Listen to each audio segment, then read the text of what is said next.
Hey, how's everybody doing today? Denise Wellick-Peterson here. I'm Meno Minis. I'm creator of the Use Your Cycle method. So we are still working on our countdown to weight loss after 40. We're at number 2. Today we are going to talk about 2 very common obstacles to weight loss over 40. And I say over 40 because when we were 20, when we were 30, a lot of us were more willing to just do the things, to go extreme, to go all in. And as we've gotten older, sometimes we get that, I don't know if it's an attitude. We start to decide that we are done restricting so hard. We start to decide that we are done doing the things we don't like.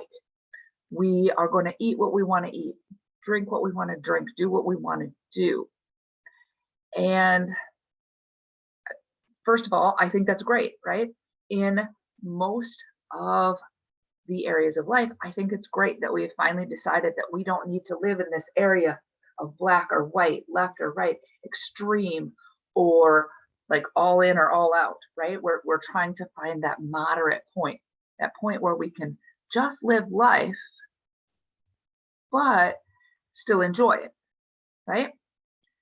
Now, in the weight loss arena, though,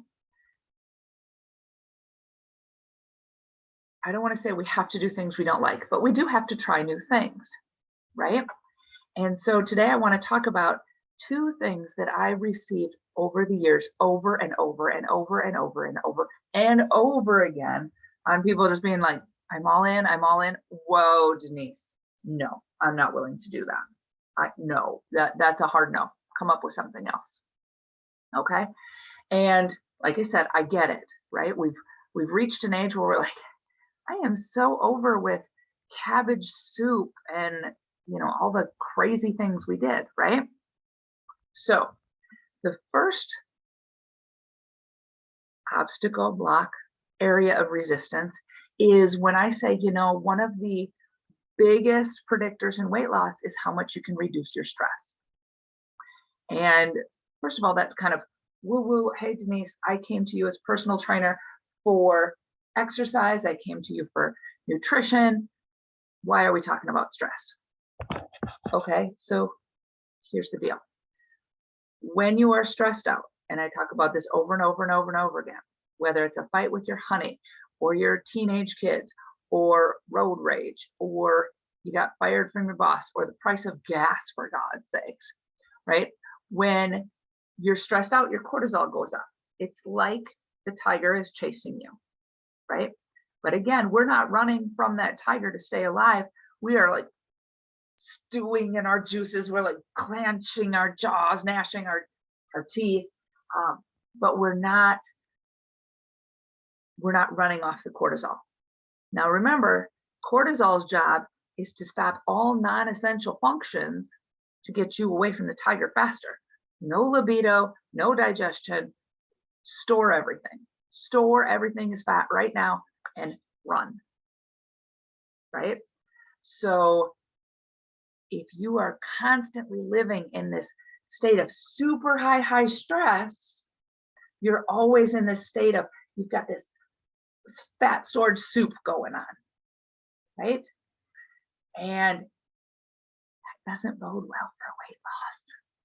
Just a thought, right? If we've got all of this cortisol always running around because we're running a tight schedule, we've got a super high pressure job, we are avoiding things in our relationships, right? We can't figure things out necessarily.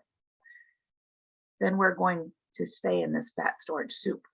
And that makes losing weight really, really hard after 40. Because after 40, it becomes way more about the hormones than about the calorie count, than about the math equation. And don't get me wrong, there's still some math to be done. But if you're going to sit over here and have this soup of cortisol and then give yourself physical stress of not eating enough calories, you're just going to store fat. You're just going to store fat. Okay. So it's really important to start working on our thinking around stress and how important it is in weight loss and weight maintenance as we get older. It's really, really important, and it needs to be addressed. So when I'm working with my clients, it's not just about, did you eat the protein? Did you eat the vegetables? It's, what are you doing to reduce your stress? And that can be things like, maybe you change your job. Maybe you have a boundary discussion with your honey. Maybe you can convince your kids, like, no talking till 9 a.m. Seriously, the summer my girls were 15, we were having to drive to summer school every morning, and they were having to get up and go to the gym with me at 5 in the morning so I could train a few clients before we drove to summer school. And the first few days were like I was used to, like, I would get up, I had my 30 minutes to shower, dress, eat, pack, go. So I was already adding 15 minutes just to kind of, bathroom sharing and getting these kids up. Totally responsible kids, love them to death. But, at 15, at twins, they were clashing heads. They would get up and they would start screaming, like hollering at each other, screaming, snapping, like all the damn things. And finally on day 4, I'm like, okay, I didn't talk to them about it in the morning, because in the morning I went, shut the hell up. I'm done. Not another damn word is spoken before 7 a.m. Not to me, not to each other. No more words. And then that night when we got home, I said, okay, we need to talk about getting ready because we have another month of this summer school thing. I understand you're tired. Also, you need to understand I'm used to getting up in the quiet and like doing my things and going. I don't have time for the arguments. I don't have time to play referee in the morning. I'm doing this for you and you're doing this for me. We will not talk before 7 a.m. Right? And that was the boundary setting discussion we needed to have so that for that month, we weren't immediately, all of us, in that stress soup called cortisol from minute 1. Right? So you want to start having those discussions with your family, with your coworkers. Maybe with your coworkers, it's like, hey, from noon to 1, I am on lunch. Leave me alone. I won't be answering phone calls. I won't be answering emails. I won't be answering my door. I'm going out for a walk, whatever it is. But I encourage you to start looking at what are some of the things we can do to, 1, prevent some of the stressors. So like the discussion I had with my daughters. What are some of the things? Is there a discussion that needs to be had with your spouse? Right? Right now, my husband and I are going through a little bit of a schedule change. And it means I need to adjust what time supper it is because we were just eating way too close to when we were going to bed. And I'm like, this is causing me so much heartburn, which in turn is causing me not to sleep. Like, this is not good. This is just a really not good situation. And after a couple of weeks of kind of taking the time to realize what was going on in my physical, we had to have this discussion of what can I do? My husband does the cooking, right? What can I do so that when you get home from work, you can cook dinner earlier, right? So now there's things like, okay, if you can get the dishes done, Denise, if you can make sure the meat is out and thawed, if you can kind of do the setup. He doesn't like me to prep, and he certainly does not like me to cook. He can come home and more quickly get into the process of making supper for us, right? So it's all about these ongoing discussions and not letting it sit and stew. Because, right, as I'm laying there in bed and he's snoring away and I got this heartburn gurgling up and I'm constantly having to sit up. 1, I'm not sleeping, and 2, I'm in a lot of pain. And then 3, I'm watching him snore and I'm getting pissed, right? So having these boundary discussions. Now, on top of the pseudo-passive reducing stress, we can have a more active stress reduction practice as well. And those are some of the things that I go over with my clients, but it could be meditation. It could be alternate nostril breathing. I always do that when I speak about that.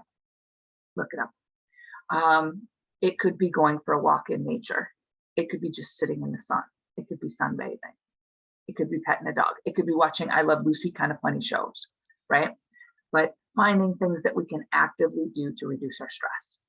And for a lot of people, that's such a foreign concept that when I start talking about it, they're like, time out, let's get to the exercise. And in all honesty, stress reduction is almost more important than getting the exercise. So something you need to really start thinking about and wrapping your head around, as important, as at least as important as eating your protein and your vegetables and getting your movement in, is reducing stress. Okay, so start thinking about that. Hand in hand with reducing stress is improving sleep. So also, as we get older, we've got habits going on, right? Now, I was fortunate enough to, like I say, to have twins, and I had my twins young. So I was just getting into the perimenopause phase as my daughters graduated and moved out, right? But I understand some people have kids later in life or have 4 or 5 kids and are finding themselves staying up for their kids to get home from high school stuff into their 50s. And it's really important then that we work on our bedtime routines, our sleep routines, improving the quality of the sleep if we can't improve or increase the quantity of our sleep, right? We're kind of, those charts that they show, okay, here's what a 1-month-old should be sleeping, a 1-year-old, a 2-year-old, a 5-year-old, a 12-year-old, an 18-year-old. We're getting back into that stage of life where we need more sleep. It's important, okay? And if your schedule is such that you can't, you just literally cannot get to bed earlier or stay asleep later, then I highly encourage you to find ways to improve the quality of your sleep. Now, this leads into the second super duper, I don't want to hear about it, Denise. I'm not going to do that. I've already told you I'm done limiting. Fine. Number 2. Nobody likes to hear it when I say we need to limit our wine and we need to limit our coffee. Like, so frequently I hear, no, Denise, I will eat the protein, I will eat the cauliflower, I will run if that's what you want me to do, but I'm going to have my damn glass of wine. I'm going to have my glass, I have a glass of wine every night for bed. It helps me wind down. And I got to have my coffee to wake up, Denise. Coffee is non-negotiable. I got to have coffee. Okay.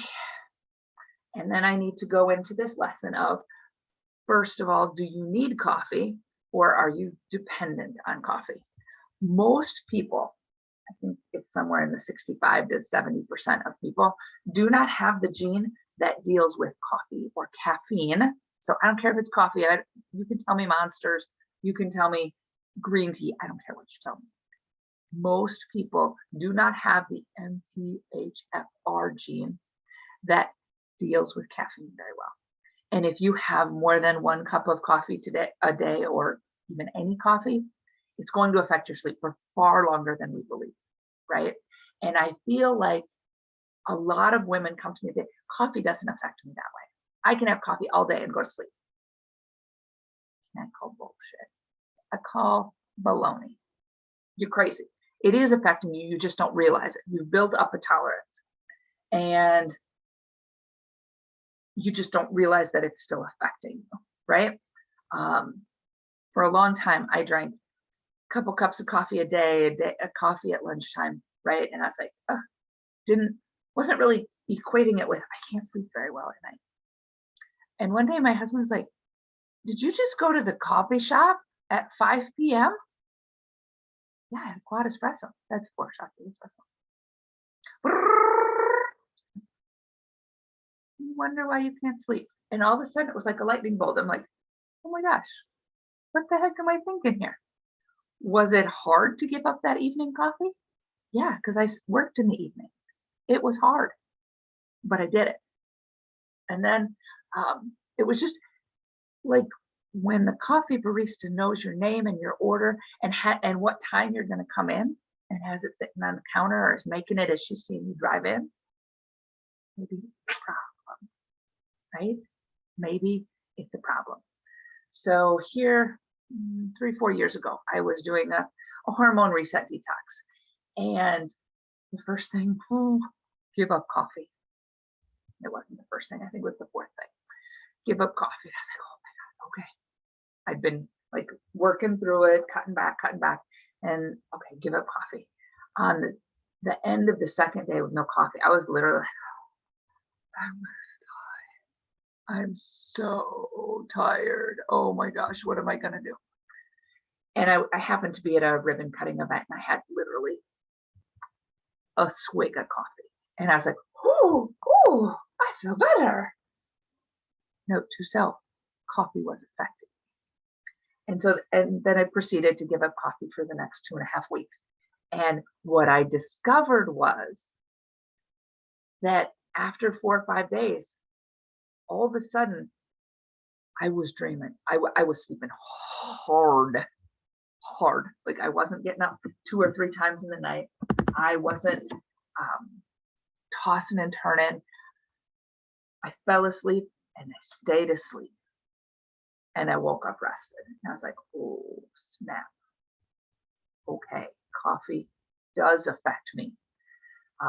Now, all that being said, I've gone back and forth on coffee. If you're going to have it, by all means, have it, but have it black. Don't add all the extra stuff to it. Have it as early in the morning, as close to waking up as you can, and then quit, because it is still lingering in your system 14, 15 hours later, right, when you're trying to think about going to bed. So cut back on coffee. I would encourage you to do an experiment. Cold turkey is tough, but for some people, cold turkey is the way to go. But coffee is blowing up your sleep. I promise you it is. On to the wine. But Denise, the wine helps me wind down and fall asleep. Does it help you wind down and fall asleep, or does it help you pass out? Okay, legit questions, right? Like, are you drinking a bottle of wine? Are you drinking a glass of wine? Are they different? Kind of. Are you sure that the small glass of wine you are having, like you're not doing a Texas pour, the legit glass of wine, 3-4 ounces, are you sure it's not screwing with your sleep?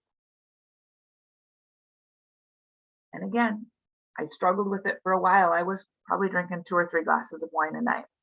And I would toss and turn it, just be at that real light sleep, that kind of sleep where you can adjust your dreams, that kind of sleep where every little thing wakes you up, that kind of sleep where you're like, is it time to get up? Is it time to get up? Is it time to get up? Right? I've been there. And over the course of, that hormone reset detox I did, over some different things I've done, right? For a while there, wine was causing me such heartburn, so I was backing away from it. And then I was discovering, I'm sleeping better. Isn't that interesting? Also, things you want to consider is both wine and coffee increase your cortisol. Goes back to the whole road rage thing. Same thing. Fat storage soup. Fat storage soup is happening there. So I would highly encourage you to give up the mindset of it's not affected me, and just be open to the possibility that it is blocking your goals. Okay. Now, I don't tell my clients, you have to give it up. You have to go cold turkey. You have to give it up. It's your body. It's your choice. I don't care. But I'm kind of smart about these things, and I kind of know what I'm talking about.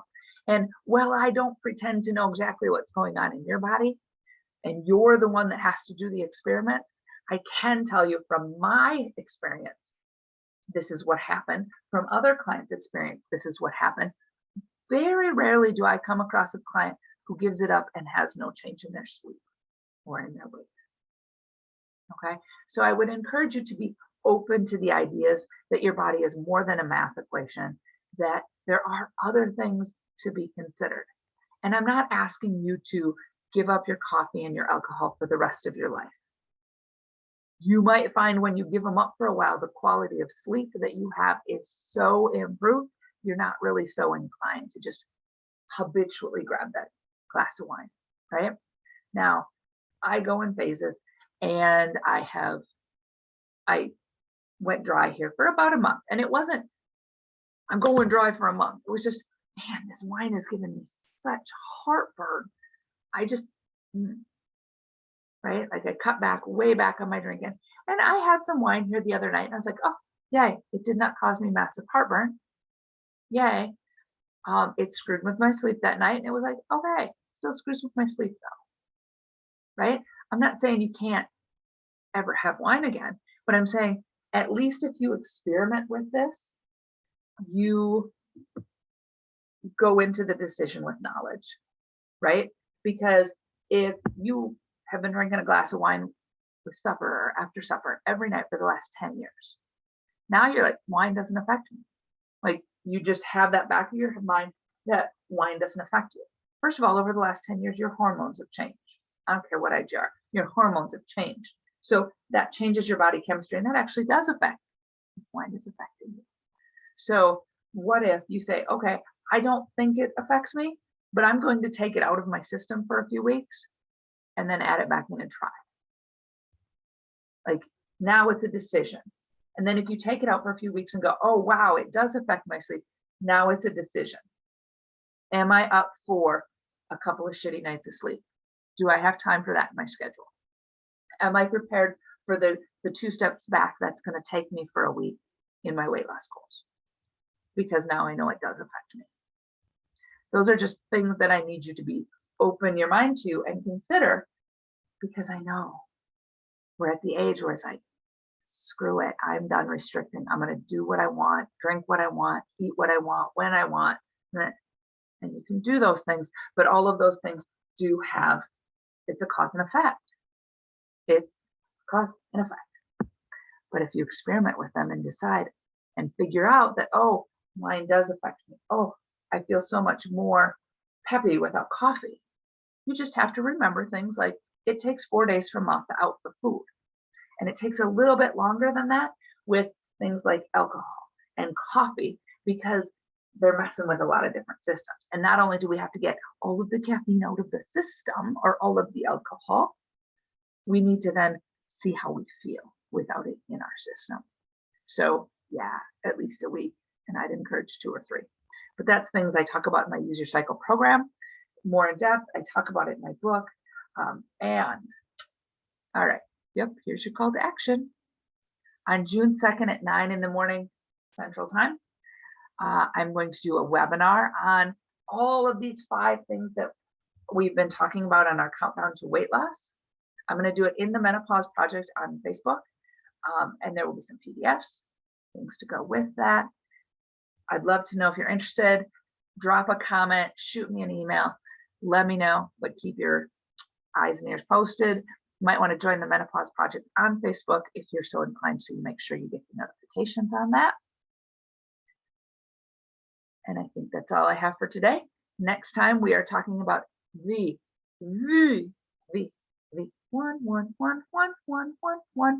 one thing that makes all the difference.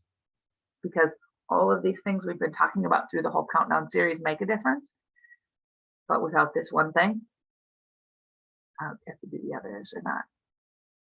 So until next time, you have a fantastic day. Later.